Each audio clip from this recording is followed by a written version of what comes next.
So subject হিসেবে এবং object হিসেবে প্রিপজিশনের পর, পসিভ প্রনাউনের পর, আর্টিকেলের পর, অ্যাডজেক্টিভের পর এবং ডিটারমিনের পর যে একটি মতো শব্দ থেকে অবশ্যই নাউন হবে।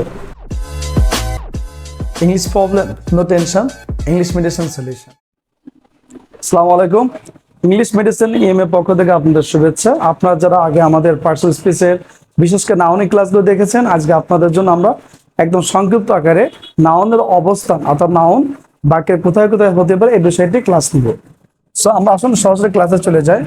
নাউন সাধারণত সাবজেক্ট হিসেবে বাক্যে ব্যবহার হয়, অবজেক্ট হিসেবে বাক্যে ব্যবহার হয়, প্রিপজিশনের পর, প্রিপজিশনের পর, পসেসিভ প্রোনাউনের পর, অ্যাডজেক্টিভের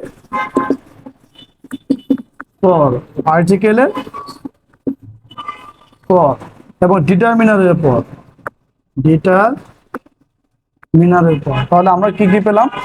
নাউন সাধারণত সাবজেক্ট হিসেবে এবং অবজেক্ট হিসেবে সেন্টেন্সে ব্যবহৃত হয়, সাবজেক্ট হিসেবে এবং অবজেক্ট হিসেবে নাউন ব্যবহার হয়, সাথে সাথে প্রিপজিশনের পর, পসিভ প্রোনাউনের পর, অ্যাডজেক্টিভ, আর্টিকেল এবং ডিটারমিনারের পর যদি একটি মাত্র শব্দ থাকে, একটি মাত্র শব্দ থাকে তাহলে ওই শব্দটা অবশ্যই নাউন হবে। তো প্রিয় শিক্ষার্থী, আপনারা যারা পার্সোনাল স্পিচ বই ধারণা রাখেন, মূলত আপনাদের জন্য এই ক্লাসটি একদম 1 মিনিট বা 1.5 মিনিটে আপনি এই ক্লাসটির মাধ্যমে জেনে নিতে পারবেন নাউনের অবস্থান কোথায়।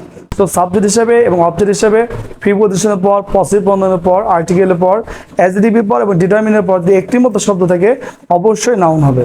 আপনাদের যদি ক্লাসটি ভালো লাগে অবশ্যই আপনারা সাবস্ক্রাইব করবেন এবং আপনাদের পরিচিত সবার মাঝে ক্লাসে শেয়ার করে দেবেন।